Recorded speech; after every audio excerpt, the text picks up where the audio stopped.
মুহাম্মদ সাল্লাল্লাহু আলাইহি ওয়াসাল্লাম 40 বছর থেকে নবী, তিনি এর আগে নবী ছিলেন না, এটার পক্ষে তারা কোনো কোরআনের দলিলও দেয় নাই, হাদিসের কোনো নস তারা বলে নাই। কোনো একটা হাদিস সহিহ নয়, জয়ীফ হাদিস তারা বলতে পারে নাই যে মুহাম্মদ সাল্লাল্লাহু আলাইহি ওয়াসাল্লাম 40 বছর আগে তিনি নবী ছিলেন না।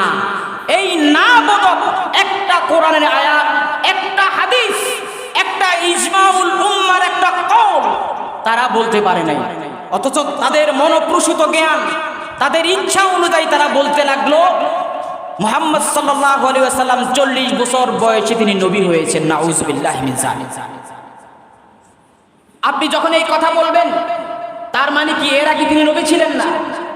আর যখন তিনি নবী ছিলেন না তার পক্ষে আপনি দলিল পেশ করুন, রেফারেন্স পেশ করুন, এভিডেন্স দেখান যে হাদিসে এসেছে রাসূলুল্লাহ সাল্লাল্লাহু আলাইহি ওয়াসাল্লাম 40 বছর আগে নবী ছিলেন না, রাসূলুল্লাহ সাল্লাল্লাহু আলাইহি ওয়াসাল্লাম 40 বছর আগে তিনি নবী ছিলেন না। একটা হাদিস দেখান, একটা কোরআনের আয়াত দেখান।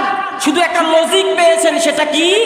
যেহেতু 40 বছর বয়সে ওহী নাজিল হয়েছে, কিতাব নাজিল হয়েছে, এই জন্য তিনি 40 বছর থেকে নবী। এটা পাগলের কথা। কার কথা? পাগলের কথা, সুস্থ মানুষের কথা এটা হতে পারে না।